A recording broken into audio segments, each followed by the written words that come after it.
Jadi perkenalkan dokter, saya Rido dokter, PPDS Pulmonologi dan Kedokteran Respirasi Fakultas Kedokteran Unhas semester 7 dokter.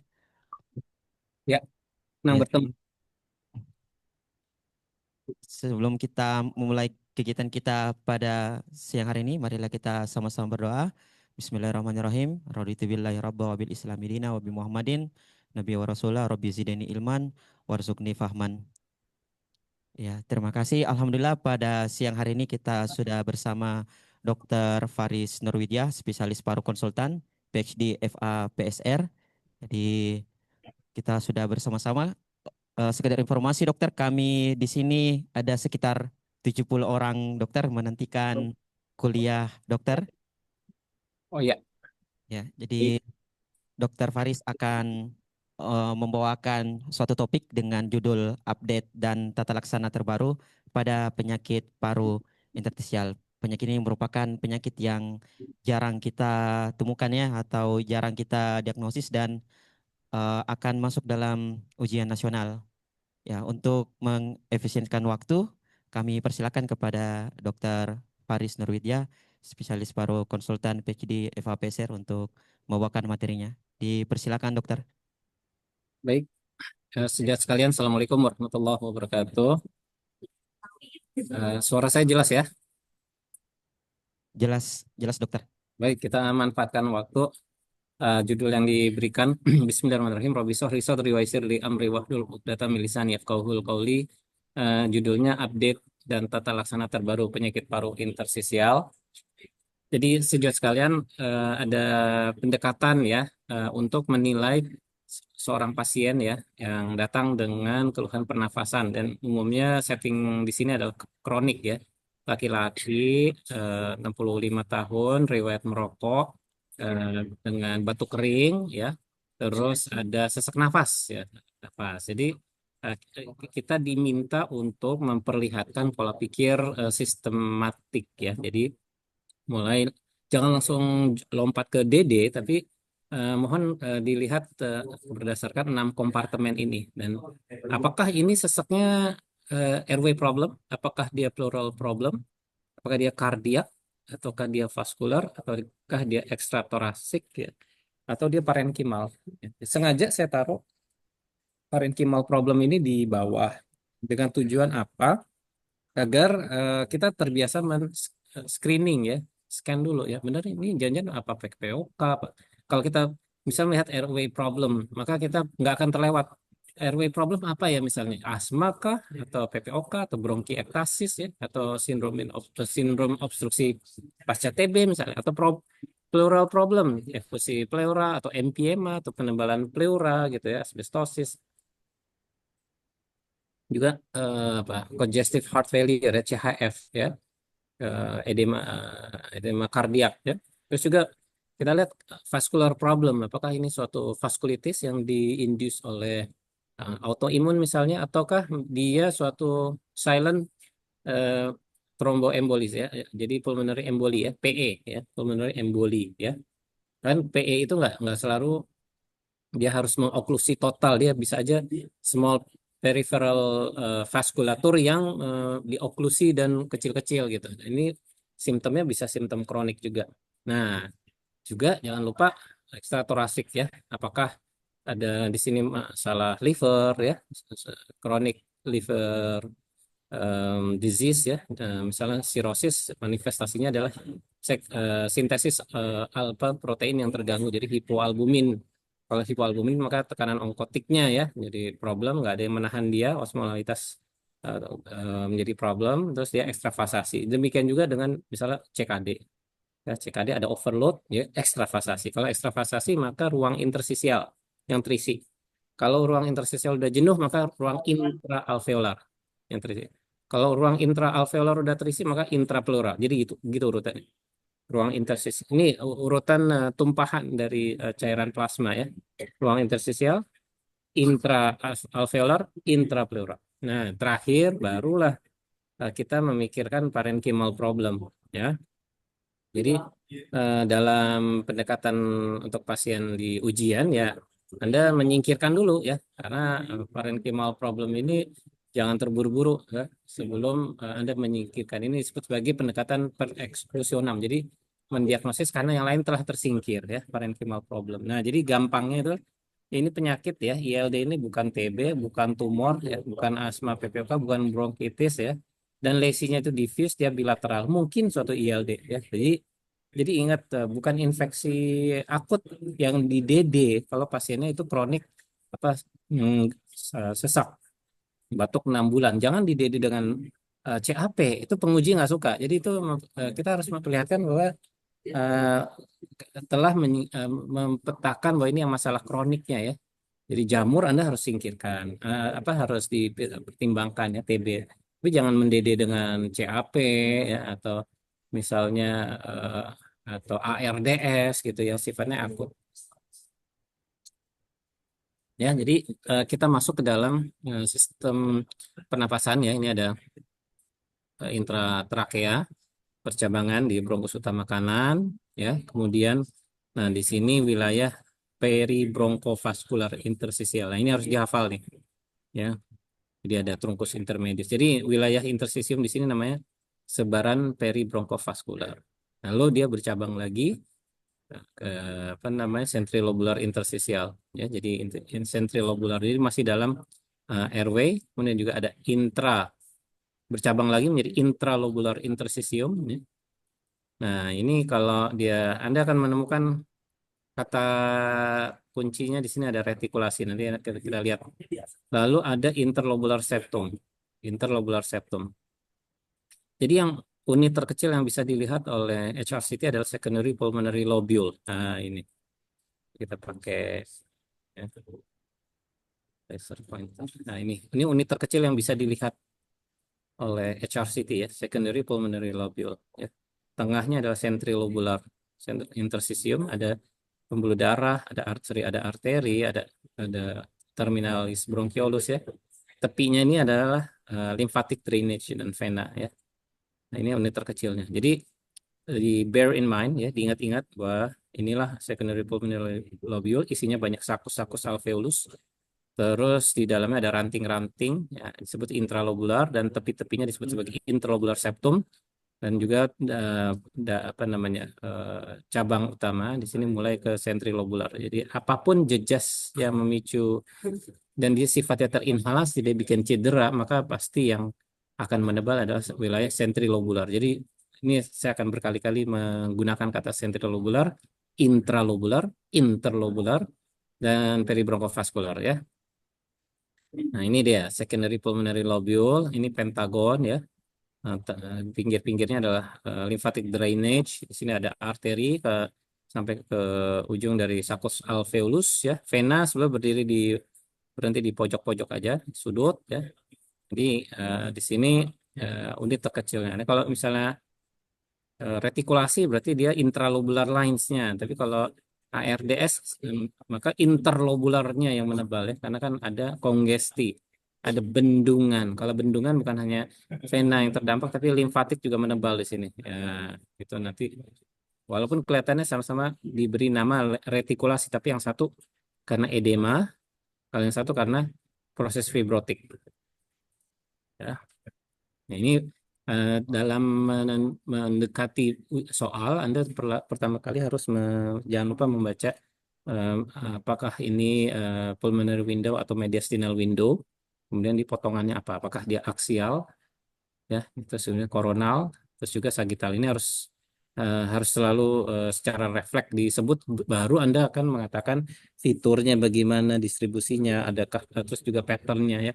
Jadi sebelum semuanya adalah baca itu identitas diambil di mana, rumah sakit di tanggal berapa, dan ini adalah suatu HRCT thorax non kontras dan ini adalah potongan aksial misalnya dengan pulmonary window. Nah, itu baru lengkap ya. Oke, sejauh sekalian, jadi tidak ada di sini kita kalau aksial itu tentu harus tahu bahwa ini kanan, ini kiri ya. Kita melihat dari kaki ya.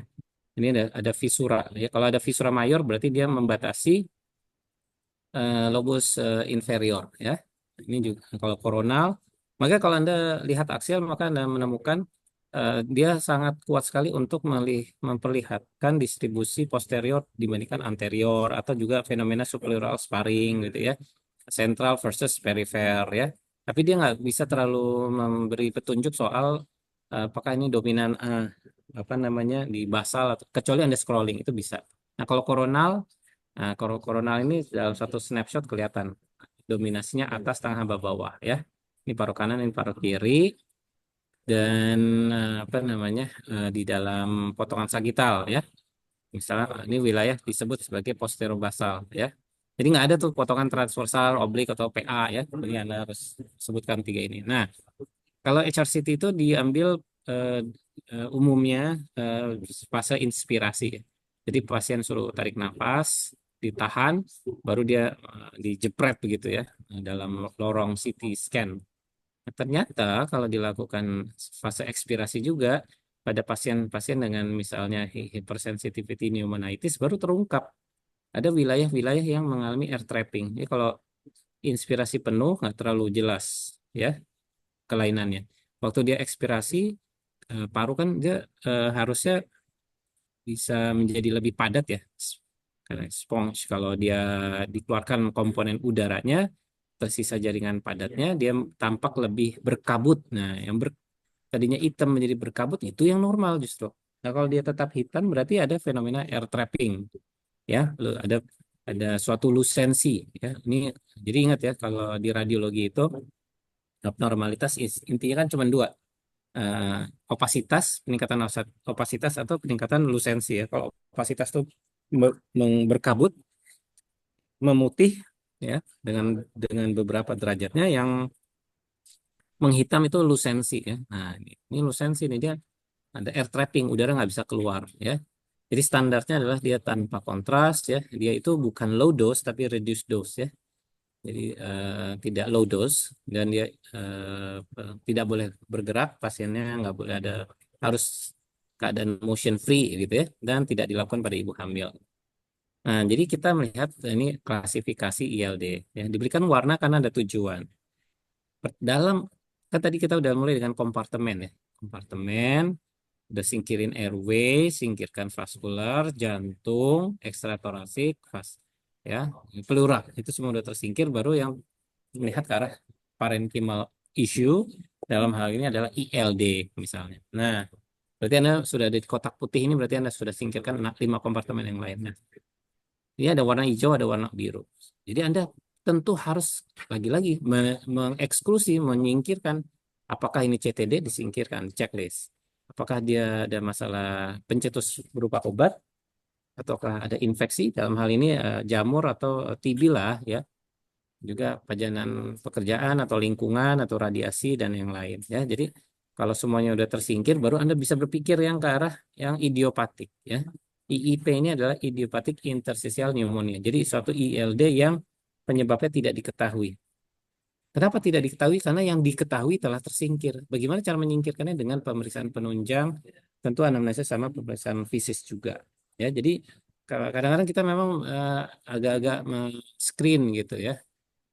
Autoimunnya harus di screen ya. Kita sebagai dokter paru harus punya kompetensi untuk melakukan pemeriksaan fisis dasar terkait autoimun. Misal Sjogren ya, tanya mata kering, mulut kering, atau sendi, masalah sendi ya, masalah sendi yang sifatnya autoimun ya pada RA ya, sendi yang autoimun itu kan dipakai digerakkan dia enak, didiemin malah sakit. Beda sama OA, osteoartritis dipakai malah sakit, diistirahatkan enak. Nah, ya itu bedakan. Ya, jadi soal rambut, soal kulit ya, fenomena Raynaud itu semua dilakukan pemeriksaan. Pendekatan rheumatologi adalah kalau mereka kalau pemeriksaan fisiknya ada sesuatu yang mencurigakan autoimun baru mereka lari ke ANA profile atau mungkin ANA IF dulu, dsDNA sama rheumatoid factor. Tapi ada pendekatan lain ya, mumpung kalau memang bisa di cover oleh BPJS di screening saja karena bisa saja paru itu adalah manifestasi CTD pertamanya mereka gitu, tanpa mereka punya manifestasi lain gitu. Ya, jadi tetap ada dua cara mendekati. Ya. Nah, kembali kepada yang warna biru ya. Jadi kalau udah biru ini berarti urusannya adalah soal HRCT ya, HRCT. Karena ini punya IPF itu diagnosis patternnya adalah UIP. NSIP itu sebetulnya adalah pattern. Karena diagnosisnya adalah idiopatik NSIP kalau penyebab CTD tersingkir. Ya, juga ini ada di IP. Ya, di IP itu dia punya pattern tersendiri ya, gabungan antara multiple small cyst dengan GGO ya, dan juga respiratory bronchiolitis. Agak-agak mirip dengan mozaik juga. Cryptogenic organizing pneumonia nanti kita lihat eh, bahwa dia patternnya adalah organizing pneumonia dan seterusnya. Ingat ya. Jadi kita ada 4 langkah nih. Jadi ini status. Jadi keadaannya adalah Anda sudah membaca, sudah menyebutkan dulu di hadapan penguji, misalnya nama pasien, umur, tanggal pengambilan, tempat pengambilan. Ini modenya eh, apa namanya, mode pulmonary window atau mediastinal window sama potongannya. Nah, baru Anda nyebut fitur ya. Fitur, kemudian yang kedua menetapkan lokasi, bagaimana distribusinya maksudnya. Ketiga menetapkan pattern, keempat baru menegakkan diagnosis ya. Karena kalau kita sebagai pulmonologis itu menegakkan diagnosis akhirnya.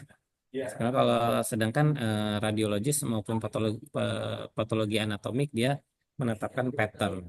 Sekarang kita lihat ya, ini tadi udah disampaikan. Kita lihat fitur, fitur apa saja yang mungkin ada pada ILD ya, fitur pada HRCT ya, ada nodular, ada retikular, ada kistik, ada honeycombing gitu ya, transverse opacity dan konsolidasi dan mosaic attenuation ya. Kita lihat nih, ini modular ya. Modular nodular ya, nodular itu tentu kembali kepada prinsip sentrilobular nodule kah ya, ataukah dia perilimfatik atau distribusi. Makanya Anda kembalikan kepada secondary pulmonary lobule. Semua pendekatan kita harus kembali ke sini. Anda harus punya eh, bayangan yang kuat secondary pulmonary lobule. Jadi kalau disebut secondary pulmonary sentrilobular, nah di sini wilayahnya. Kalau disebut retikulasi yang intralobular lines, berarti di sini garis-garis garis-garis garis. Tapi kalau disebut septumnya yang menebal, nah ini yang menebal. Jadi semua kembali ke sini. Nah, jadi kalau dalam melihat nodul, ya, apakah prinsipnya dia menyenggol pleura apa enggak? Kalau dia nggak menyenggol pleura, mungkin dia suatu centrilobular distribution, ya. Jadi ini sebarannya bronchiolar ya, atau airway ya, yang kecil atau ya juga vascular disease ya. Nah, adapun yang menyenggol pleura ada dua, perilimfatik sama yang random distribution ya. Jadi kalau sarkoidosis itu perilimfatik ya, juga suatu jenis tumor yang penyebarannya limfangitik. Kalau yang random dia bisa aja kayak miliary infection. Makanya kompetensi kita juga harus menetapkan ini TB miliar apa enggak contohnya begitu ya. Karena konsekuensinya jelas berbeda antara mendekati TB miliar dengan TB endobronkial ya, dengan TB paru biasa. Nih ya, kalau sentrilobular nih secondary pulmonary lobule ya. Kalau tengah-tengahnya ada begini ya. Ini aja pola bentuk nodulnya agak beda. Yang ini satu lingkaran, yang satu agak-agak titik-titik gitu ya. Nah, ini kelihatan ke arah infeksi yang begini nih justru. Kalau yang ini ke arah jejas yang terinhalasi. Tapi mereka sama-sama distribusi sentrilobular. Ada di tengah secondary pulmonary lobule dan tidak menyenggol pleura. Nah, kemudian juga ada yang menyenggol pleura, tapi ada juga yang sebagian ada di tengah. Ini disebut sebagai random. Nah, kalau yang perilimfatik sepenuhnya di interlobular septum ya. Jadi dia tentunya sangat menyenggol pleura ya, perilimfatik. Ini masing-masing punya dede, jangan lupa ya. Oke, ini contoh sentrilobular nodule tapi dengan tambahan GGO. Kelihatan dong ya, ada beberapa sentrilobular nodule dengan backgroundnya adalah suatu alveolitis ya atau GGO ya. Ini khas pada HP ya. Jadi Anda fiturnya mengatakan ini sentrilobular nodule ya dengan apa namanya GGO, ground glass opacity, bisa pada HP maupun respiratory bronchiolitis. Nah ini pun juga sentrilobular nodule tapi kelihatan lebih kontras ya, backgroundnya nggak ada GGO. Nah ini kita bisa mempertimbangkan pneumoconiosis ya. Jadi yang terhirup itu bukan alergen tapi iritan jadinya ya, mineral-mineral inorganik. Ya, jadi dia sangat kental jelas ya. Kalau yang ini alergen, kalau yang ini iritan, yang ini antigen, yang ini iritan mineral inorganik. Nah, ya. Ya, berbeda. Walaupun distribusinya sama-sama sentrilobular ya. Nah, ini contoh dia pada difus panbronchiolitis ya, di PB. Walaupun di Indonesia Anda harus DD juga dengan TB. Ini biasanya di OAT juga kalau ketemu yang begini. Tapi Anda lihat suatu sentrilobular nodule ya yang sangat kontras dengan background yang hitam ya. Ini. Nah, kalau dia di luar negeri dia bentuknya begini, tapi di Indonesia jadinya begini ya. Advanced diffuse panbronchiolitis DPB dan dinilai sebagai cystic bronchiectasis.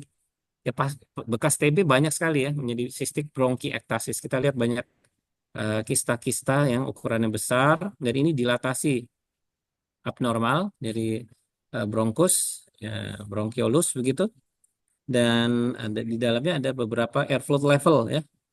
Nah, jadi ini pasien dihadap ini khas sekali Anda harus berikan eritromisin 2 kali 250 miligram selama 6 bulan dan itu adalah terapi definitif ya. Nah, ini TB miliar. Nah, ya, ini TB miliar ukurannya lebih kecil-kecil. TB miliar dibandingkan TB endobronkial yang miliar lebih kecil lagi ukurannya ya. Dan dia cenderung agak sifatnya random ya. Ada yang sentrilobular, ada juga yang nyenggol pleura ya, jadi campur-campur. Nah, ini TB miliar.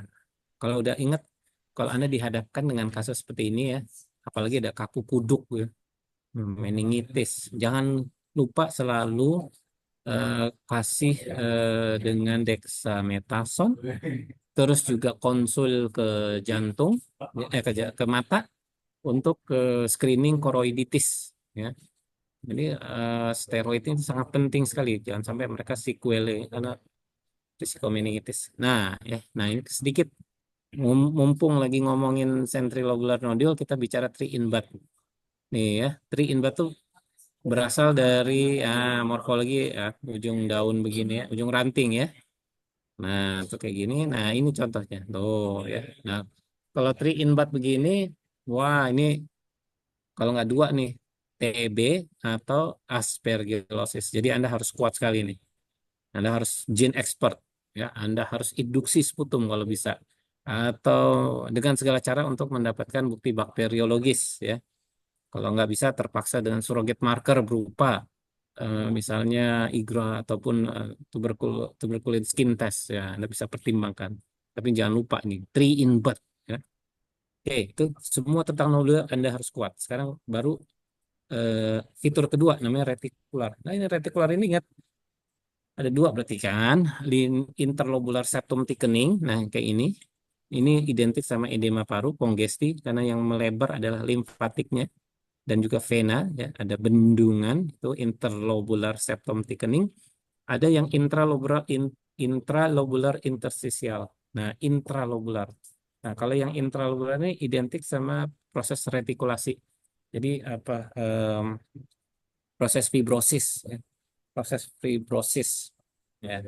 Terus di sini ada traction bronchiectasis. Kenapa terjadi traction bronchiectasis? Karena retikulasi di sekeliling dari saluran nafas menyebabkan retraksi.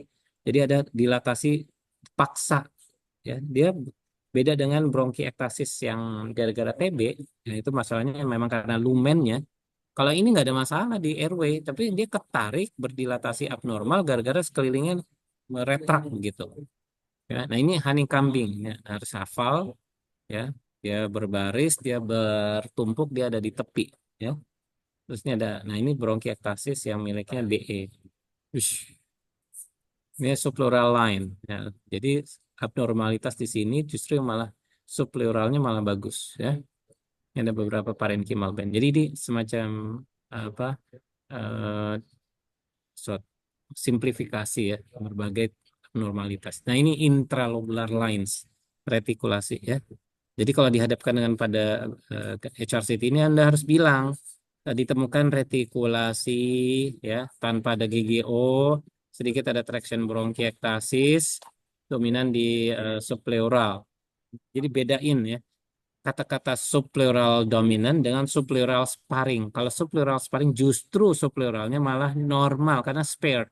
Spared itu tersisa terampuni apa terlewatkan gitu dari abnormalitas. Kalau subpleural dominan justru malah subpleuralnya yang lebih berat ya.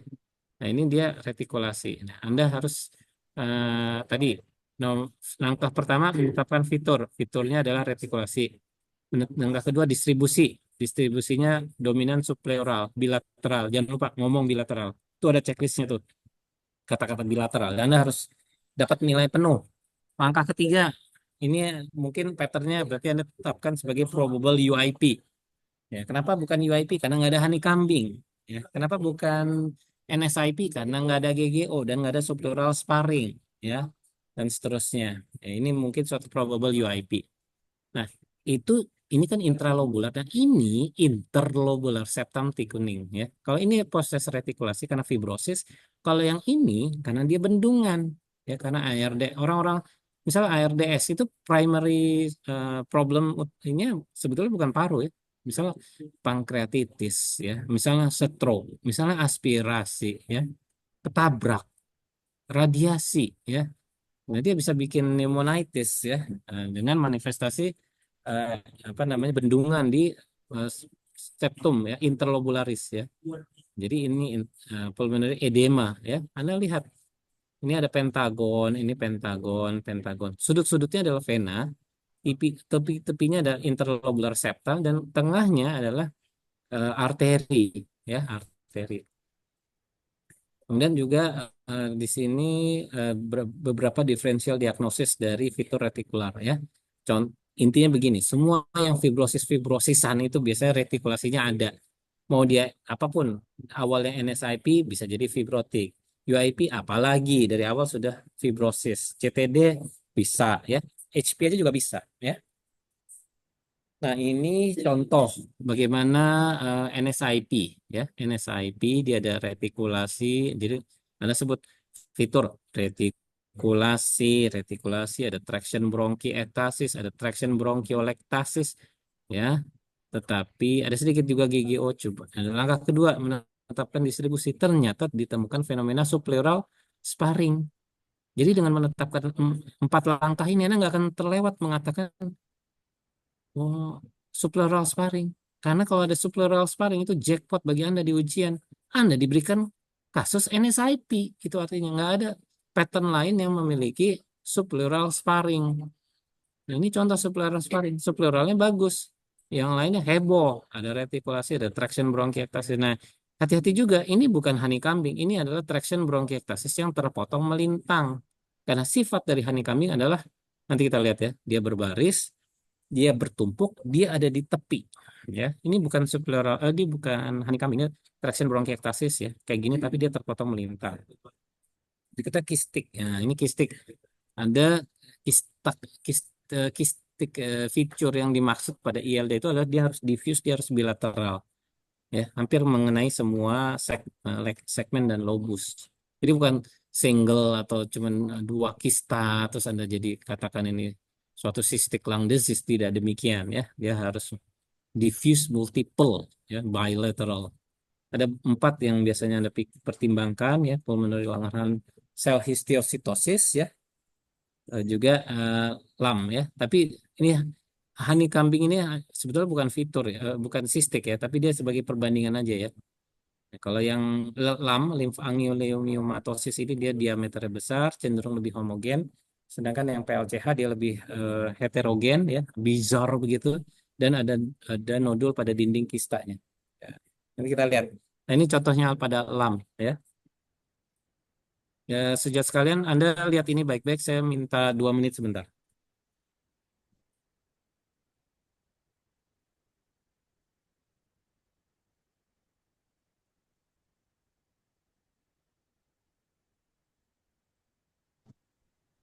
Beresnya perhatikan nih baik-baik kuliahnya ya. Nih ilmu mahal ini ya.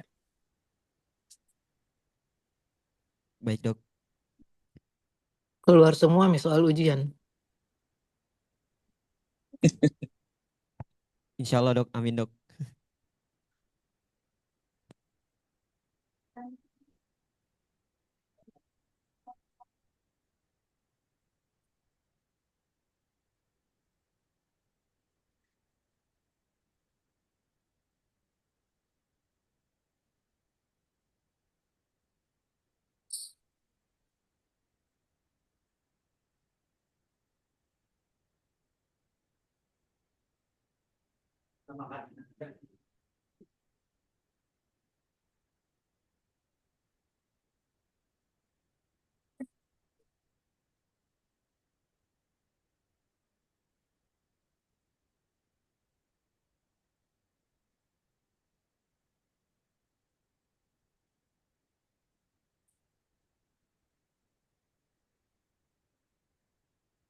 Ya, ini contoh yang kiri atas ada kista ya. Jadi dia harus Anda bedakan dengan sentrilobular emphysema. Ya, kalau kista itu dia punya dinding ya, tapi tipis. Nah, LAM ya, lymphangioleiomyomatosis ya, cenderung lebih apa? eh, Homogen, bulatnya bagus ya. Masih banyak parenkim-parenkim yang normal begitu. Ini mungkin yang early ya. Nah, ini sorry. Nah, ini potongan aksial ya. Ini potongan koronalnya nih. Anda lihat lagi tuh kista-kistanya tuh ya. Dia punya dinding ya. Nah, ternyata dia juga punya temuan lain berupa renal angiolipom ini ya. Dan juga ada kista di ginjalnya. Dan identik juga sama temuan kilotorak ya. Nah, itu LAM tuh. Yang lainnya ini kita lagi ngomong fitur nih, fitur kista ya. DD yang lainnya adalah PLCH, pulmonary Langerhans cell histiocytosis ya. Tentu dibandingkan LAM yang bagus dan homogen, yang ini justru lebih bizarre ya. Bizarre, heterogen, dan saya mau Anda melihat fenomena nodul pada dinding kista ya. Ini ada kista, ini ada nodul, ada kista dan nodul, kista nodul. Jadi kista nodul ya. Di sini juga nih ya. Ada dinding kista dan nodulnya. Dia bizarre, heterogen, aut-autan, cenderung lebih berat ya. Dan dia identik dengan apa? Pneumotorak. Kalau LAM tadi identik dengan kilotorak. Bahkan juga bisa kiloasites ya, kilo di apa cairan kilos di peritoneum. Ini namanya pulmonary Langerhans cell histiocytosis. Jadi semacam hiperplasia atau hiperplasia dari sel dendritik lah kurang lebih begitu ya. Ini PLCH. Kemudian, nah ini Burch-Hotchdub syndrome ya. Dia lebih besar ya. Udah kayak bule ya, multiple bule ya. Dan jumlahnya nggak sebanyak dalam atau PLCH ya. Tapi sekalinya ada dia besar-besar ya. Ini BHD, Burch-Hotchdub syndrome. Nah, Anda perhatikan yang menyerupai kista, tapi bukan kista, ya, yaitu sistik bronkiektasis seperti yang tadi Kak contoh. Ini pasien kita ini ya, orang Indonesia ini banyak dia bekas TB, jadi sistik bronkiektasis. Kalau kista itu kan dia terbentuk di dalam parenkim. Kalau sistik bronkiektasis itu karena dilatasi abnormal dari bronkus, ya, dari bronkiolus nih ya. Ini Anda pattern kayak gini Anda harus hafal nih, cystic bronchiectasis. Tapi kalau pengujinya dokter Sita, Anda nyebutnya sebagai DPB. Untuk beliau lebih suka mendengar jawabannya adalah DPB, diffuse panbronchiolitis ya. Tapi kalau yang lain, misalnya Anda ujiannya sama dokter Titi, nah, dihadapkan dengan apa, soal kayak gini, Anda nyebutnya cystic bronchiectasis ya. Sedikit variasi aja. Kewaspadaan berikutnya adalah yang lain. Nah, ini kan cystic bronchiectasis. Hati-hati, ini bukan cystic fibrosis ya. Cystic, apalagi cystic bronkitis, cystic bronchiectasis. Nah, yang ini emfisema. Jadi pasien-pasien PPOK itu kalau di HRCT nggak jauh-jauh hasilnya dari sentrilobular emfisema. Dan sentrilobular emfisema ini apa? Anda DD dengan LAM ya, dekat. Ini sentrilobular emfisema. Ini paraseptal. Tuh, paraseptal ada di pinggir-pinggir. Terutama yang ini nih, ini paraseptal emfisema, ini paraseptal tuh. Ya, kalau yang panlobular mah udah derajat berat dah, tuh hampir udah banyak kehilangan massa parunya ya, karena apa? Proses enzimatik matriks metaloproteinase dan juga proteinase ya menghancurkan massa paru yang normal. Oke, jadi ini emfisema ya. Bagi saya ini juga patut Anda print out, Anda tempel di dinding kamar kos Anda atau di kontrakan Anda ya. Jadi Anda sambil makan memandangi ini sentrilobular emphysema, paraseptal emphysema, dan juga panlobular emphysema. Nah, ini kalau di eh, spirometri Anda memprediksi hasilnya tentu ada obstruksi. Ya, berbeda dengan ILD yang lainnya adalah restriksi. Nah, ini honey kambing ya, tuh honey kambing dia berjejer, dia berbaris, dia bertumpuk dan dia dominan di perifer. Kalaupun dia ada sesuatu yang berlokasi ke sentral, dia tidak terputus, bukan terputus sanatnya ya, tidak terputus honey kambingnya ya, nggak pernah honey kambing berdiri sendiri nongol gitu kayak seperti island, nggak nyambung ya. Ini dominan di basal, dia di bilateral. Ini dia nih contohnya. Ini kalau di kita nih dalam kurikulum ini kompetensi junior ini harus bisa mendeteksi honey kambing. Saking jelasnya ya. Nih ya, jadi dia dindingnya lebih tebal dan dia di subpleural ya. Ini honey kambing. Kalau udah dihadapkan dengan fitur honey kambing, patternnya Anda harus sebut UIP, usual interstitial pneumonia. Gitu. Nah, kalau dia UIP adalah langkah ketiga, yaitu pattern. Diagnosisnya adalah langkah keempat, yaitu idiopathic pulmonary fibrosis, IPF. Cuman IPF itu kan Anda tegakkan kalau pada pattern UIP yang penyebab diketahui telah tersingkir. Kalau ada juga jenis dia UIP, tapi honey kambingnya itu lebih heboh di anterior. Kalau yang ini mungkin pada IPF anteriornya masih tersisa sedikit. Yang dominan di posterior. Yang ini anteriornya heboh, ya bisa sama atau lebih heboh daripada yang posterior. Nah, fitur-fitur yang seperti ini Anda harus curigai ke arah rheumatoid arthritis, ya CTD, ILD yang mengalami fibrotik. Ya, ini kita sebut sebagai anterior upper lobe sign, ya. Oke, berikutnya kita ke arah GGO ya. GGO, ground glass opacity. Ini adalah satu fitur lain ya. Jadi karena proses alveolitis, jadi Anda bayangkan suatu secondary pulmonary lobule dengan dinding apa atap-atapnya seluruh isinya berkabut gara-gara proses alveolitis. Nah, jadi dia hazy. Nah, peningkatan opasitas namun tidak menghalangi struktur pembuluh darah. Ya itu kata kuncinya. Apa itu GGO kalau penguji tanya? Jawabannya adalah peningkatan opasitas yang tidak menghalangi struktur pembuluh darah ya.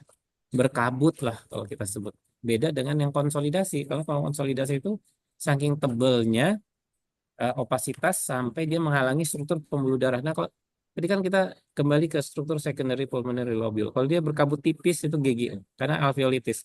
Tapi kalau udah setebal ini namanya konsolidasi ya. Jadi peningkatan opasitas yang menghalangi struktur pembuluh darah disebut sebagai konsolidasi dan bisa saja terjadi air bronkogram masih kelihatan di sini struktur pembuluh bukan pembuluh darah saluran nafasnya ya, saluran nafasnya. Ini contoh air bronkogram ya. Jadi ada eh, black dots begitu ya. Yang ini airway ya yang tidak teroklusi. Tapi ini konsolidasi karena menghalangi struktur pembuluh darah.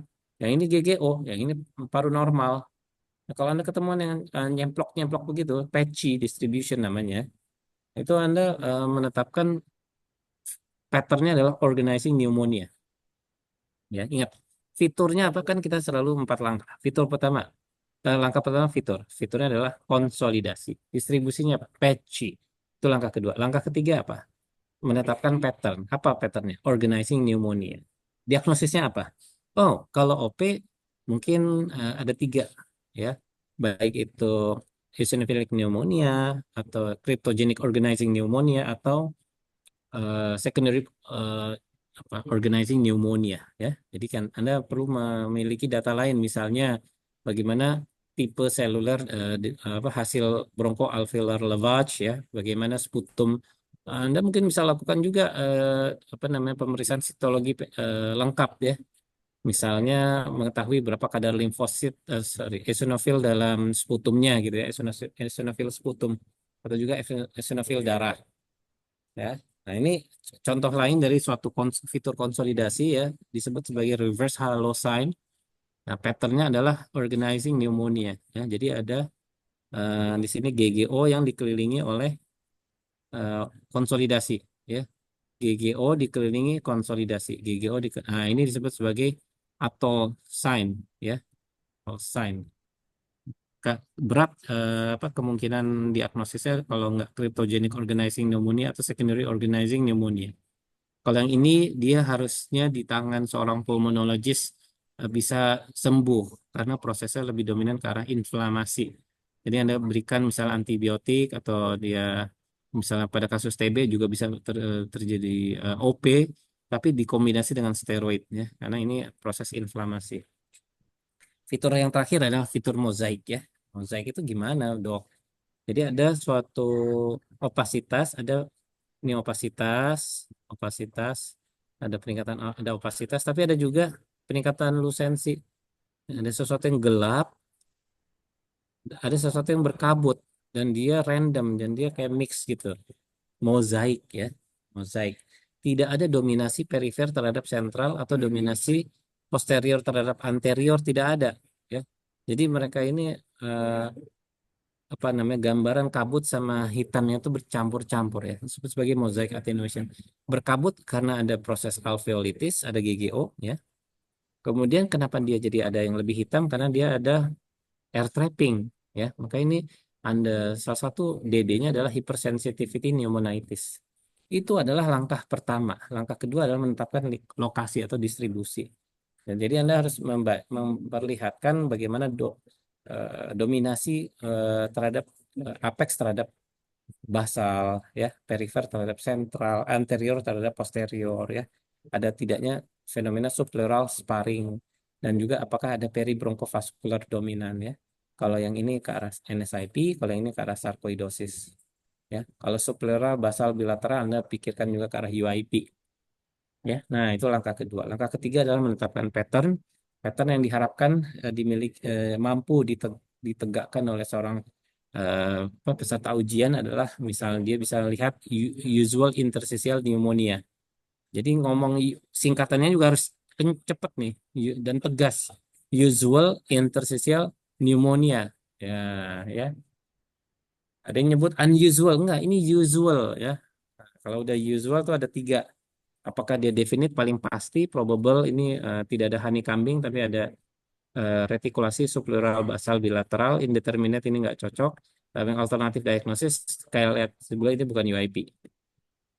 Juga NSIP. Ya, ingat kalau cuma NSIP aja itu masih berupa pattern. Kalau Anda menemukan HRCT, Anda tegakkan patternnya adalah NSIP ya pada HRCT dan penyebab yang diketahui telah tersingkir, maka Anda bisa melakukan langkah keempat yaitu menegakkan diagnosis.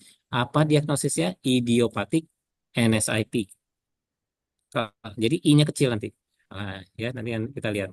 Ya ini NSIP nggak pakai I besar, nggak pakai I di depannya. Ya. Ini masih pattern.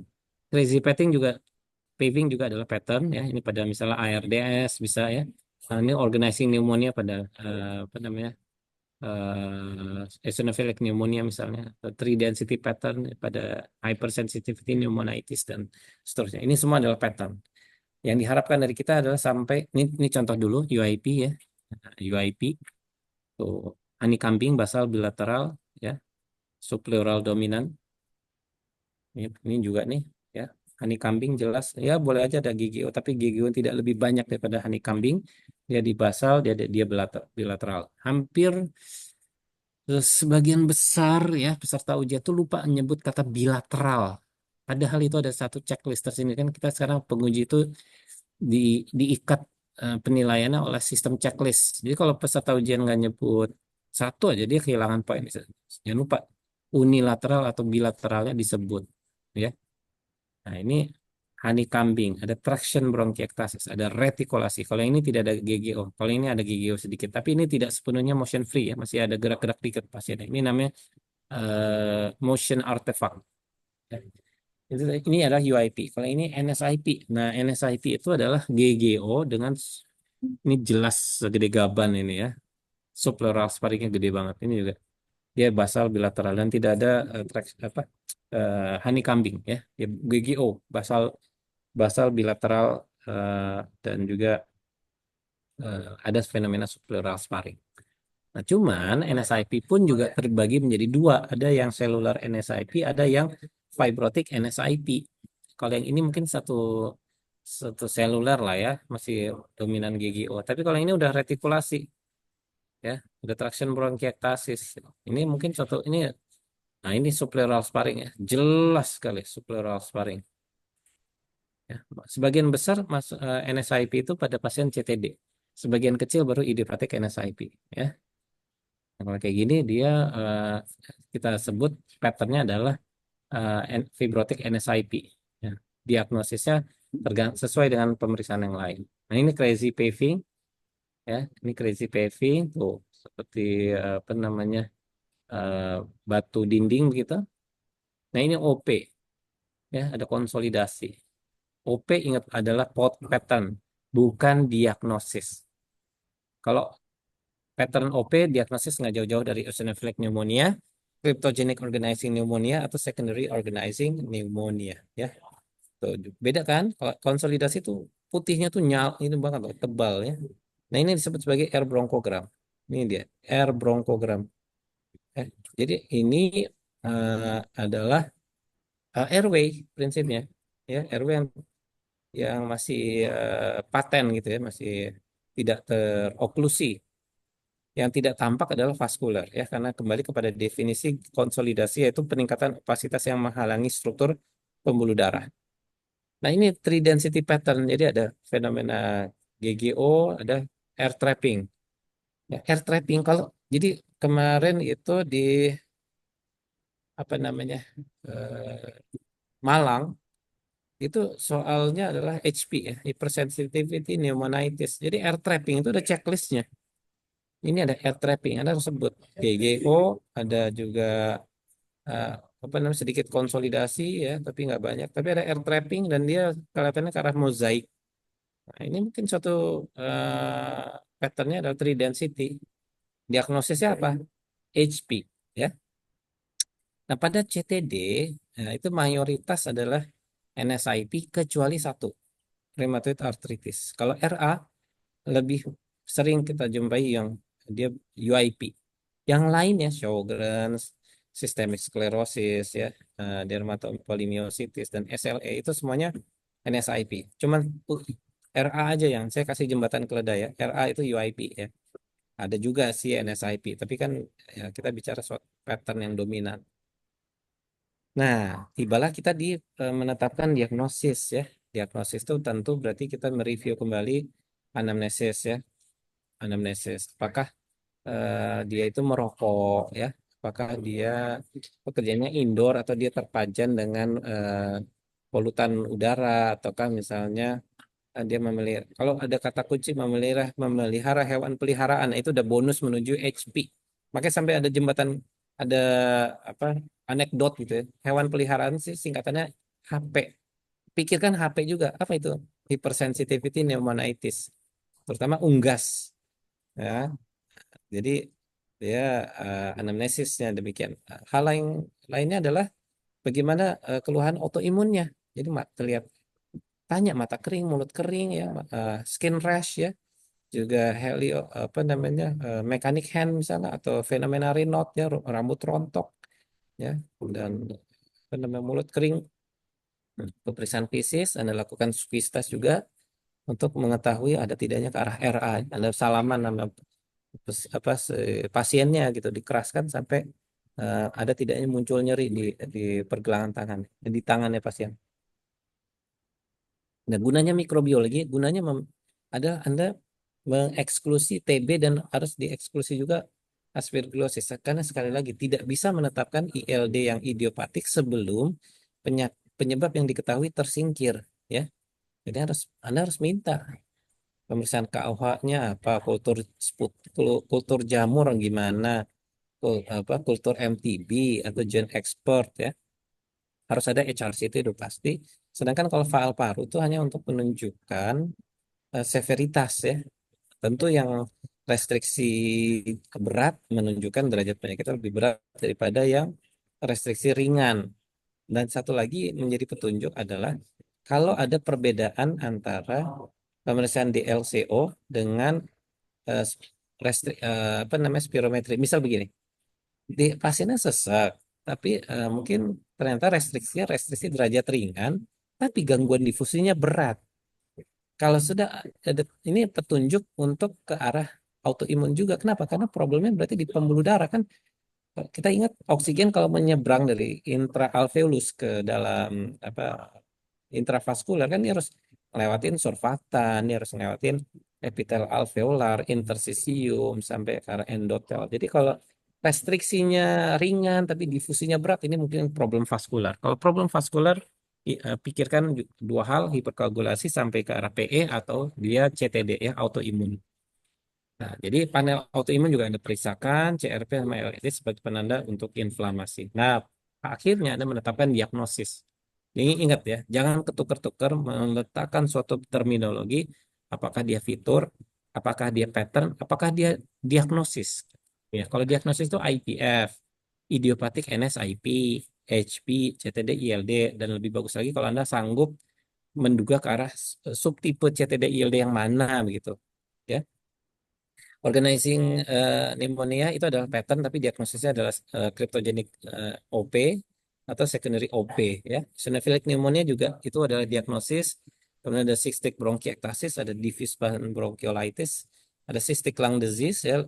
Dan lebih jago lagi kalau Anda bisa nyebutin ini ke arah LAM atau misalnya pulmonary lung Hansel histiocytosis dan juga sarcoidosis ya. Itu diagnosis. Nah, ini contoh beberapa gambar fibrotic HP ya. Ini ada mozaik ya, ada konsolidasi, ada retikulasi. Tapi ini HP yang fibrotik ya. Nah, ada apa lusensi yang meningkat. Nah, ini sarkoidosis. Ingat ini HP, ini sarkoidosis. Dia dominan di peribronchovascular. Ada juga multiple nodule. Ya, tapi ini kita lihat hilus kanannya gemuk, hilus kirinya gemuk. Nanti kita lihat sama-sama apa yang disebut dengan Garland Garland triad ya. Jadi hilus kanan, hilus kiri, dan paratrakeal kanan ya menebal. Quiz. Ya, ini apa nih? Ada yang mau jawab?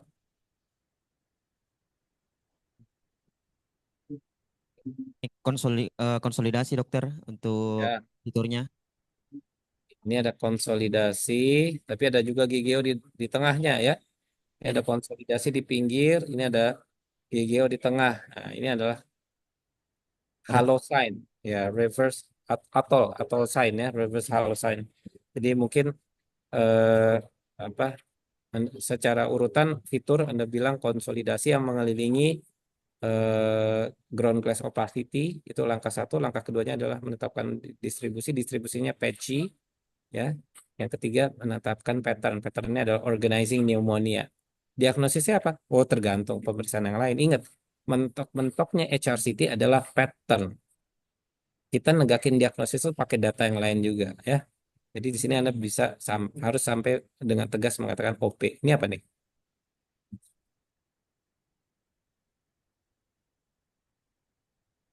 Subpleural sparring dokter. Bagus. Ya, ini ada subpleural sparring. Tapi ingat subpleural sparring adalah langkah kedua distribusi. Langkah pertama jangan kelewat. Fiturnya adalah ada traction bronchiectasis, ya, ada retikulasi, ada sedikit GGO. Tidak ada honeycombing. Jadi ini patternnya adalah SIP dokter. NSIP yang fibrotik. Jangan lupa kalau di ujian kalau Anda sudah mengatakan HP atau NSIP, tolong sebut juga ini fibrotik apa enggak, ya. Kalau HP tapi ada ramai retikulasi, sebut aja fibrotik HP. NSIP juga pattern, Pak, patternnya fibrotik NSIP. Lawannya adalah cellular NSIP, ya. Karena fibrotik itu ada satu checklist tersendiri, jangan terlewat itu checklist fibrotiknya. Anda kehilangan nilai, ya. Nah, ini apa? Sama ya, ini ada satu subpleural sparring yang tipis-tipis ya, jangan jangan terlewat ya, kecil-kecil. Jadi ini pun juga suatu fibrotic NSIP, patternnya ya, fibrotic NSIP. Nah ini apa? Ada yang mau jawab? Eh, ini 3 density dokter. Ya, bagus ya. Jadi ada air trapping, ada TB. air trapping ya, ada retikulasi, ada traction Ada apa parenkim normal juga dokter. ya parenkim normal ya. Ini air trapping. Nah, karena Anda nyebut HP, jangan lupa tambahin apa status satu lagi kata-kata yang melekat, status fibrotik atau tidaknya. Non fibrotik. Nah, kalau ini ada retikulasi, ada traction bronkiektasis, mungkin menuju fibrotik ya, early fibrotic HP ya. Kalau nggak ada kalau nggak ada apa retikulasi, cuman GGO dengan air trapping, Anda boleh ngomong non fibrotic HP. Ya, ingat fibrotik atau kalau di HP itu fibrotik atau non fibrotik. Tapi kalau NSIP itu fibrotik atau seluler, beda sedikit. Nah, ini apa? Ini konsolidasi ya. Ini Kons- ya, konsolidasi distribusi patchy. Ya, ini mungkin eh, ini secara pattern dia adalah organizing pneumonia. Secara pattern ya. Tapi pikirkan tiga diagnosis yaitu eosinophilic pneumonia, cryptogenic organizing pneumonia dan secondary organizing pneumonia. Nah, sekarang bagaimana dengan obat-obatan ya? Tentu Anda sudah tegak diagnosis. Jadi kita sebaiknya sih tidak mengobati pattern. Kita harus tegak dulu diagnosis ya, itu sebagai klinisi ya. Kita kan leader dalam MDT. Pulmonologis adalah leader, pesertanya adalah radiologis, rheumatologis ya, kemudian patologis ya. Tapi leadernya adalah pulmonologis. Dan kita mendampingi, kita ngobatin. Kalau IPF ya Anda bisa berikan nintedanib 2 kali 150 mg atau pirfenidon 267 mg 3 kali 1 minggu pertama, 3 kali 2 minggu kedua, dan 3 kali 3 minggu ketiga dan seterusnya. Kalau idiopathic NSIP, most likely Anda berikan steroid, ya, sama steroidnya dengan dosis dengan yang HP, ya, ini yang di bawahnya ada tulisan, ya, kalau dosis, sorry, laser pointer ya, dosis imunosupresi, ya, 2 sampai 4 minggu dilanjutkan dosis steroid, ya. Kalau imunosupresi itu mungkin 1 mg lah prednison, bahkan bisa 2, 1 sampai 2. Tapi kalau dosis antiinflamasi itu prednison setara 0,5 sampai 1. Ya. Jadi ada tapering. Kalau CTD-ILD tergantung. Kalau awalnya dia sangat simptomatik, Anda mulai dulu dengan steroid ya dan juga imunosupresan. Tapi Anda juga harus belajar menggunakan Mifortik. Mifortik itu isinya, karena kita yang di cover sama BPJS itu adalah Mifortik ya, mycophenolate acid. Nah, mycophenolate acid itu dimulai dengan dosis 2 kali 160 mg.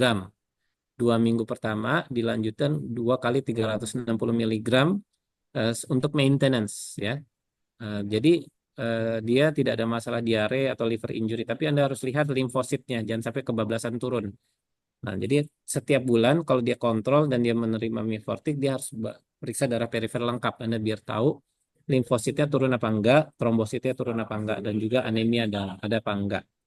Enggak ada masalah dengan OTPT. Nah, tergantung ketersediaan. Kalau mycophenolate acid itu satu kelompok lainnya adalah mycophenolate mofetil ya. Jadi mycophenolate acid 160 mg ya itu setara dengan mycophenolate acid 500 mg. Tunggu.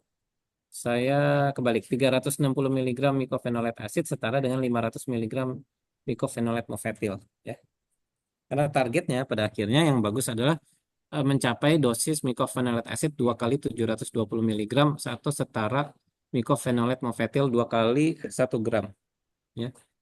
Juga ada kalau misalnya tata laksana pulmonary alveolar proteinosis ini unik juga ya. Anda apa melihat milky ya kalau dilakukan BAL bronchoalveolar lavage warnanya itu kesusuan ya. Kayak gitu. Nah, ini bagaimana pilihan dari terapi untuk CTD ya. Jadi CTD-ILD. Nah, CTD-ILD hampir sekarang kan apapun menunya gitu, apapun sakitnya minumnya bukan sosro teh, tapi minumnya mycophenolate ya, baik itu mycophenolate mofetil atau mycophenolate acid. Makanya kita harus kuat sekali nih mengetahui ya. Karena banyak pasien-pasien ILD kita itu dikontrol dengan baik dengan mycophenolate acid ya. Kalau IPF sebaiknya sih pakainya ya tentu nintedanib atau pirfenidon lah antifibrotik ya. Nah, jangan berikan steroid pada yang systemic sclerosis. Nah, ini Anda juga sedikit saya kasih jembatan keledai ya. Systemic sclerosis itu dia ada fenomena Raynaud ya. Jadi kulitnya disentuh pakai objek dingin dia jadi vasokonstriksi. Jadi agak keputihan nanti kalau dilepas objek dinginnya dia jadi vasodilatasi lagi. Jadi apa merah lagi kulitnya. Gitu. Terus juga ada cepat sekali menjadi pulmonary hypertension dan pada pemeriksaan anaprofil dia rheumatoid faktornya negatif. Kalau anaprofil dia SCL70-nya bisa positif ya atau topoisomerase atau RNA sintetase ya. Itu dia bisa positif untuk systemic sclerosis. Nah, kalau myositis itu maksudnya sebetulnya idiopatik inflammatory myopathy ya. Jadi dia Anda lakukan pemeriksaan otot ya. Jadi pasiennya suruh dari duduk menuju berdiri dan dari berdiri suruh jalan. Dia kelemahan otot proksimal. Jadi kalau dia kesusahan untuk berdiri dari posisi duduk, tapi sekalinya dia berdiri dia gampang jalan. Nah, itu kelemahan otot di proksimal. Jadi Anda pertimbangkan ini polimiositis, polimiositis pada spektrum IIM ya. Jadi IIM itu adalah idiopathic inflammatory myopathy ya. Spektrumnya bisa polimiositis kalau dia dominan otot atau dermatomyositis kalau dominannya masalah kulit. Obatnya apa? Mycophenolate lagi ya. Nah, sekarang kalau mixed connective tissue disease itu berarti agak sulit kasusnya tapi dia tidak terpenuhi. Mungkin ada beberapa autoimun pada satu pasien. Nah, rheumatoid arthritis ini dia anti CCP-nya bisa positif, rheumatoid faktornya bisa positif gitu ya. LED, CRP-nya bisa positif, dia poliartritis yang kecil-kecil dia lebih dari 6 minggu simptomnya ya. Dan dia dsDNA-nya negatif ya. Anaprofilnya dia juga bisa aja negatif. Anda berikan sama obatnya apa? Mycophenolate lagi. Sjogren. Dia Sjogren mata kering, mulut kering. Ingat, ini saya lagi ngerawat pasien Sjogren juga nih. Jadi Anda harus menjelaskan dia ini autoimun yang menyerang kelenjar lakrimalis. Jadi nggak bisa menghasilkan air mata, mata kering dan juga kelenjar air liur ya, saliva. Jadi dia mulutnya mulut kering ya. Harus sering minum atau sering meneteskan obat mata. Nah, Sjogren. Obatnya apa? Mycophenolate lagi. Autoimunnya apa yang positif? SSA bisa, SSA positif atau SSB positif ya. Nah, ini beberapa obat ya untuk imunomodulatory ya.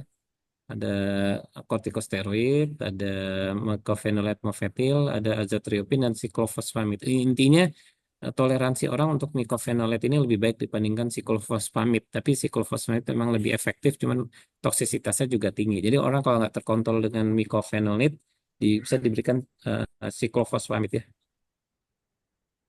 Oke, eh, sementara itu dari saya sejauh sekalian. Kita alokasikan sedikit waktu untuk tanya jawab. Silakan. Baik, terima kasih banyak dokter atas kuliahnya.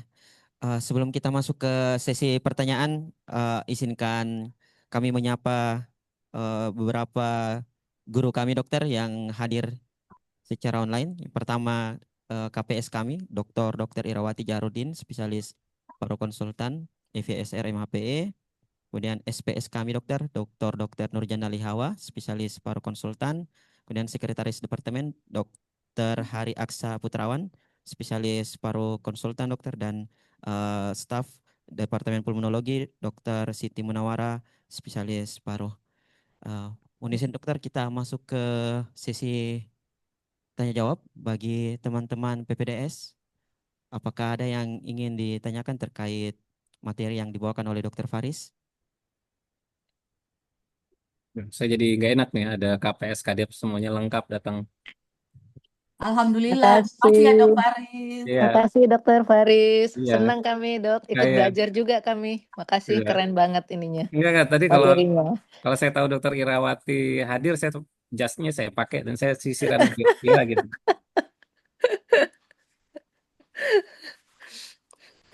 Oke, oke.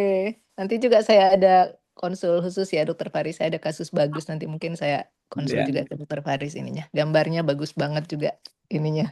siap. Oke, silakan Baik. lanjut. Ya, Dok. makasih Dokter Irawati. teman-teman, tadi ada yang angkat tangan untuk yang bertanya. Kalau belum ada yang bertanya, saya kasih beberapa pitfall ya peserta ujian. Jadi Baik, kita memang menghadapi peserta yang sangat heterogen ya. Kalau kita di penguji bikin kesepakatan ya, kalau memang pesertanya nggak bisa membaca fitur, dia nggak bisa menetapkan pattern, maka kita akan tarik pertanyaan ke yang lebih prinsip. Trakea ada di mana? Esofagus ada di mana visura, di mana lobus superior paru kanan, di mana lobus inferior paru kiri, visura mayor. Sebut di mana itu KGB station 7. Tunjukkan kepada kami misalnya right paratracheal stripe, RPS, ya. Nah, terus bagaimana apa namanya Anda mengatakan misalnya dilatasi esofagus. Jadi kita akan itu itu titik itu garis merah yang nggak boleh salah lagi karena kalau salah menetapkan trakea, ketuker sama esofagus dipastikan nggak lulus station HRCT. Karena kan kita udah bikin batasan ya.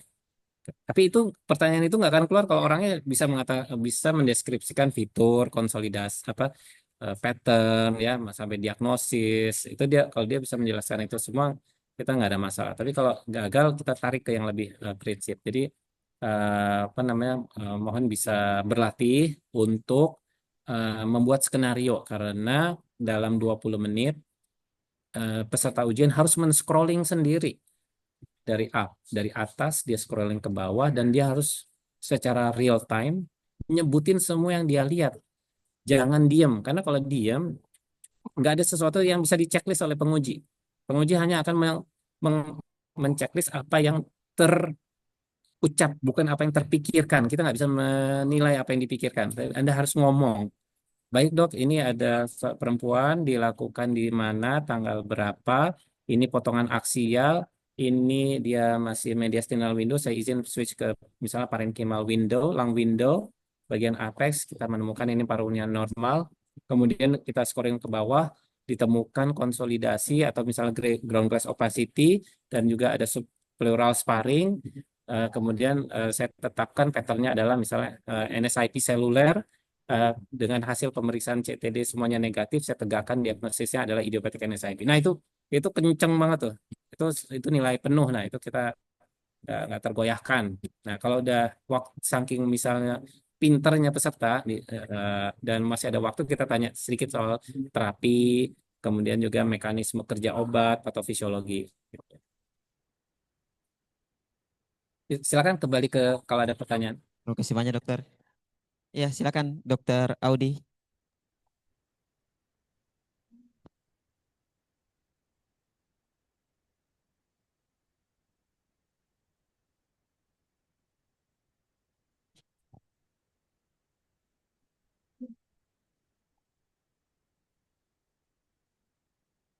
Assalamualaikum warahmatullahi wabarakatuh. Terima kasih Waalaikumsalam. pertanyaannya, Dok. Izin perkenalkan diri, saya Audi, Dok. Ya. Izin bertanya, berdasarkan kuliah tadi, Dok, kan ada pemberian steroid dan imunosupresan. Untuk pemberiannya, Dok, diberikan bersamaan atau bergantian, Dok? Terus sampai kapan diberikannya, Dok? Nah, ya. Baik. Ya, terima kasih atas pertanyaannya. Jadi, kita harus melihat derajat penyakitnya. Jadi, pasien yang sangat-sangat simptomatik, baru didiagnosis awal, kemudian Anda sudah singkirkan ya semua infeksi yang mungkin ada. Ya. Jadi, Anda misalnya meminta hasil pemeriksaan gen expert, negatif, kemudian KOH, nggak ada HIV, ya spora juga nggak ada, kultur jamur tidak tumbuh. Nah, jadi sekarang clear dulu semua apa namanya kontraindikasi untuk memulai steroid, baru Anda bisa. Nah, kalau semakin simptomatik dan sangat banyak GGO-nya, nah, Anda bisa gunakan steroid yang dosis imunosupresan, ya. 1 sampai 2 miligram, mungkin satu kali ya, 1 sampai 2 atau 1,5 miligram prednison ya per kilogram berat badan per hari selama 2 sampai 4 minggu. Nah, sejauh itu harus bisa mengkonversi karena obatnya yang ada di gudang farmasi misalnya metilprednisolon. Jadi harus tahu bahwa 1 miligram prednison setara dengan 0,8 miligram metilprednisolon. Ya. Sekarang dok, pasiennya nggak suka sama yang pahit-pahit, dia maunya yang steroid yang nggak pahit. Pilihannya adalah triamcinolone. Nah, triamcinolone kekuatannya sama dengan methylprednisolone. Jadi triamcinolone 0,8 mg setara dengan 1 mg prednisone. Nah, itu dosis imunosupresi antara 2 sampai 4 minggu. Steroid itu memberikan remisi yang cepat. Dia membebaskan gejala dengan cepat dengan baik. Tapi profil toksisitasnya jangka panjang buruk. Jadi nggak boleh diberikan sebagai maintenance. Nah, istilahnya minggu kedua minggu ketiga atau bulan kedua dan seterusnya, dia sudah bisa masuk ke dosis antiinflamasi yang Anda turunkan. Itu sekitar 0,5 sampai 1 mg prednisone per kilogram berat badan per hari. Sampai Anda tapering lagi per 2 minggu. Tapering lagi 2 minggu, turunin.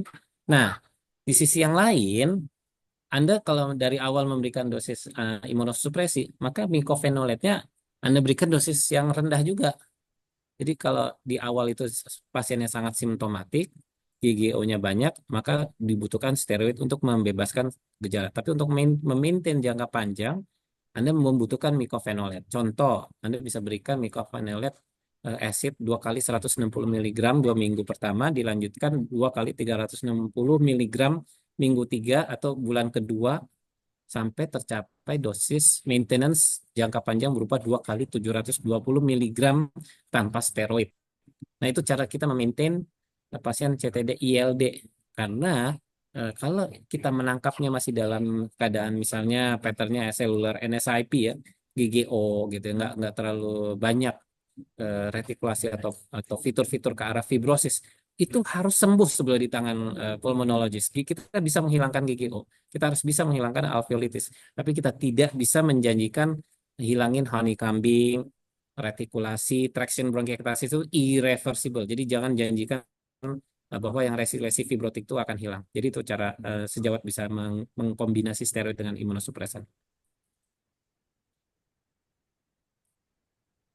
Ada pertanyaan berikutnya? Terima kasih dokter. Ya. Ya, baik. Terima kasih. Ya, mohon izin dokter, masih ada pertanyaan dari dokter Izzy ya. Silakan dokter Izzy.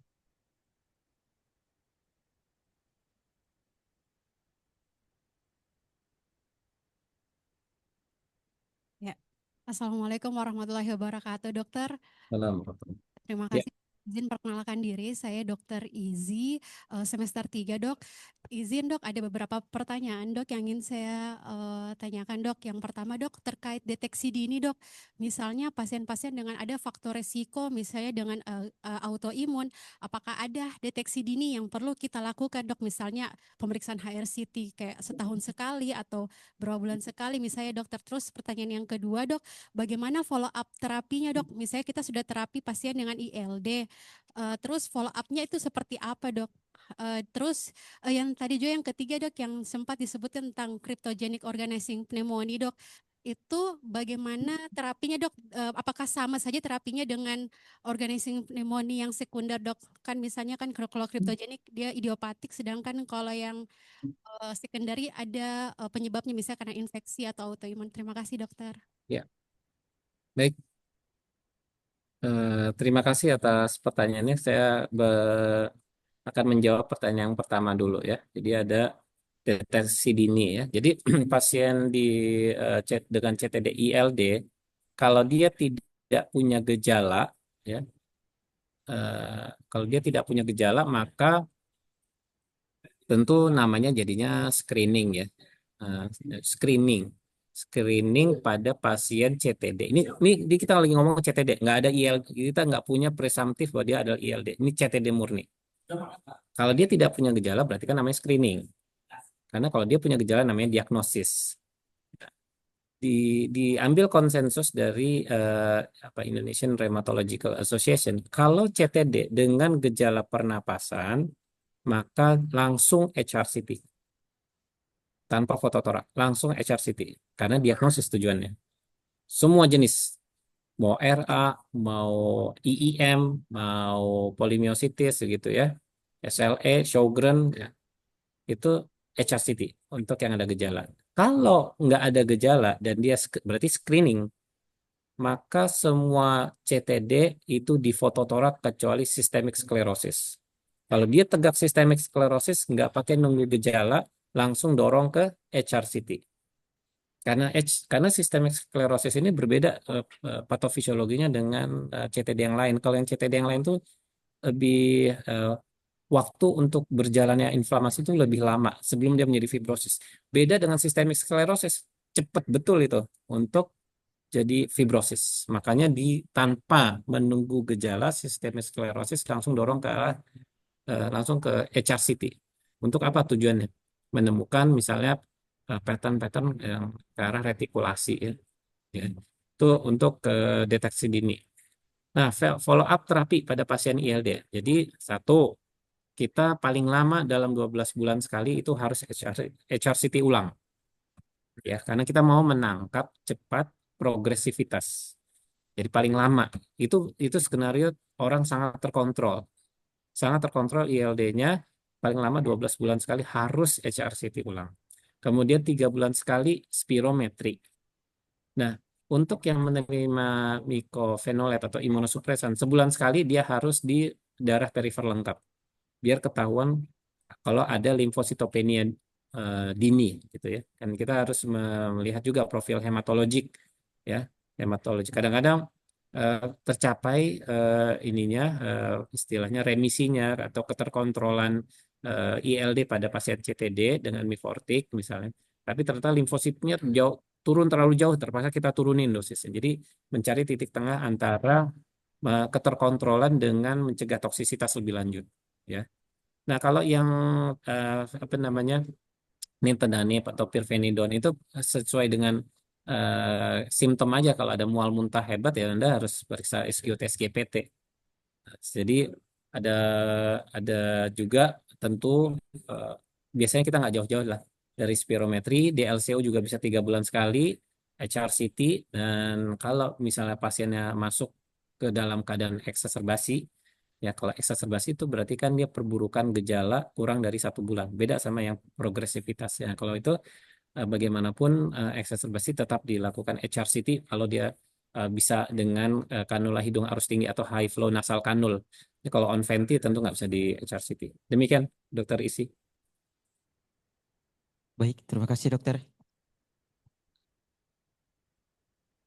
Ya, masih ada yang ingin ditanyakan terkait materi dari dokter Faris? Silakan teman-teman. Dokter Fadli. Ya, silakan dokter Fadli.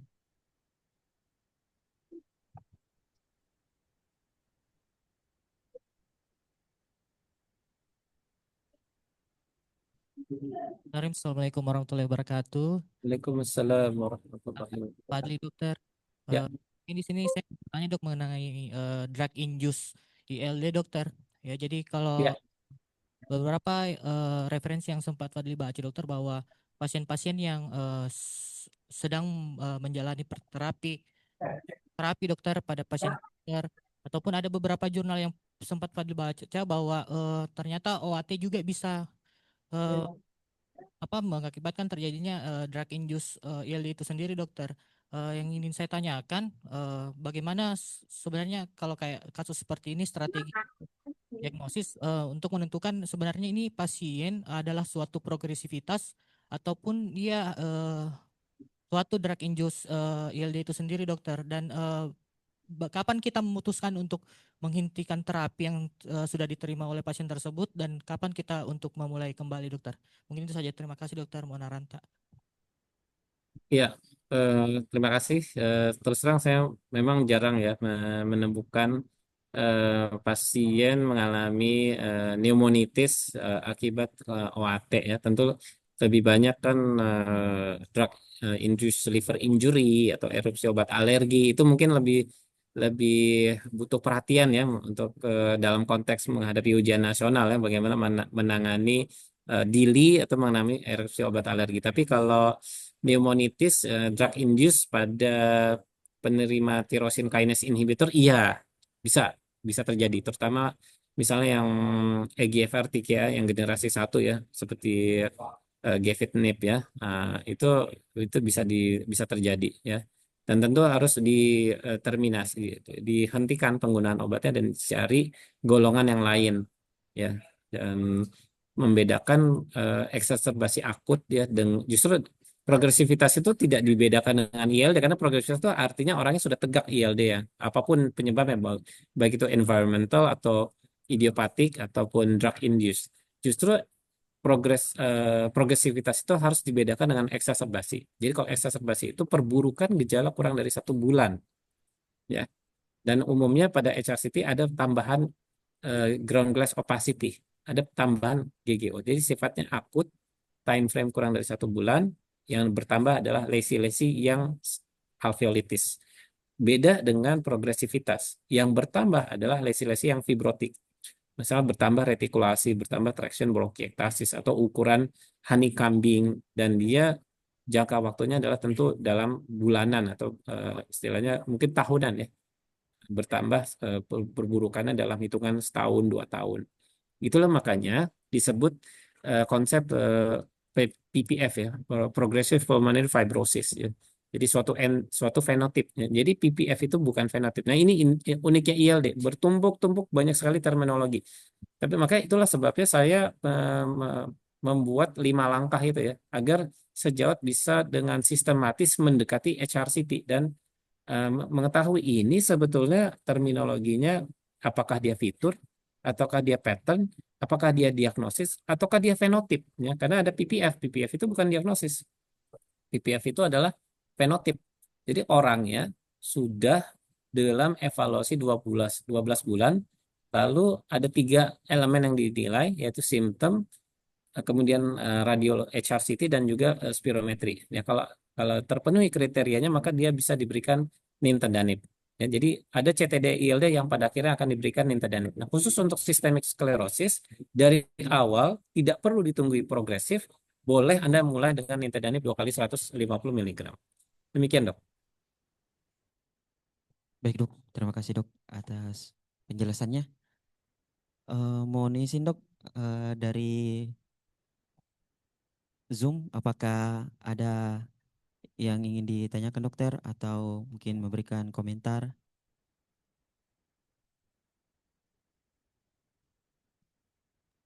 Baik, sejauh sekalian kalau tidak ada komentar lebih lanjut, saya merasa mudah-mudahan cukup ya untuk persiapan jangka pendek, yaitu ujian nasional, dan jangka panjang untuk kompetensi ya.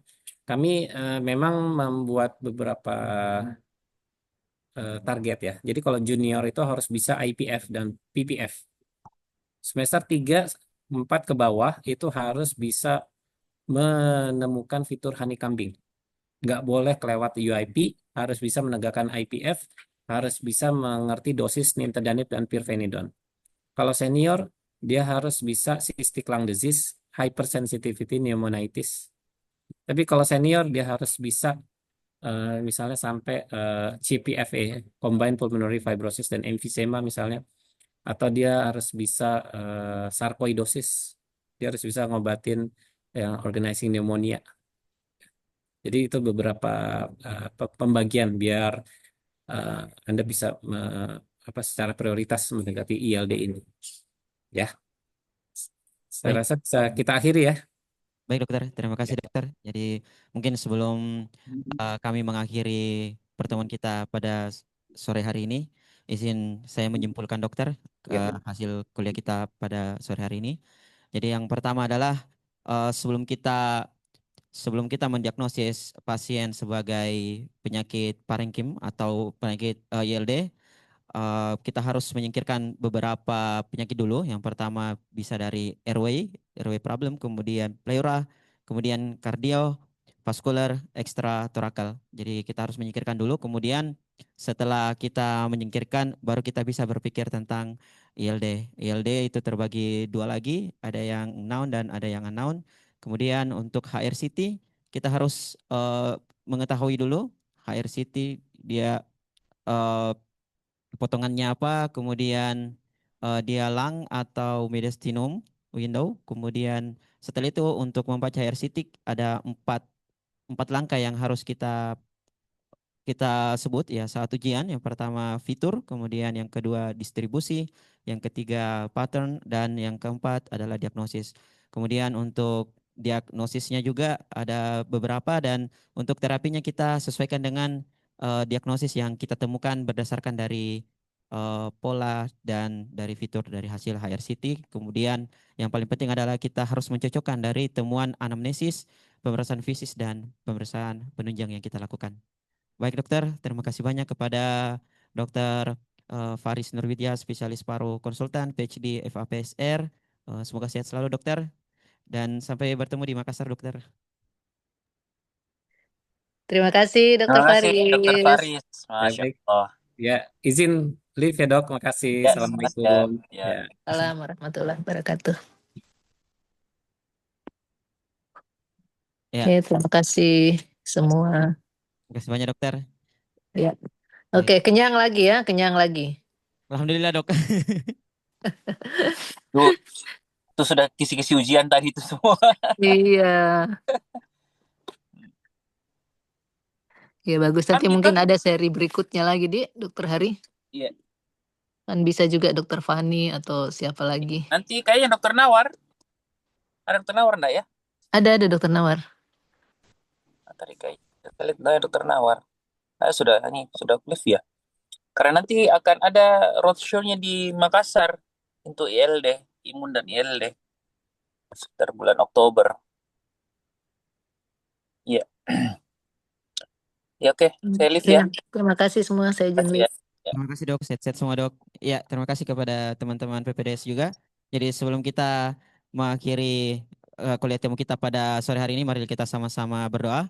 Bismillahirrahmanirrahim. Subhanakallahumma wa bihamdi asyhadu an la ilaha illa anta astaghfiruka wa atubu ilaik. Assalamualaikum warahmatullahi wabarakatuh.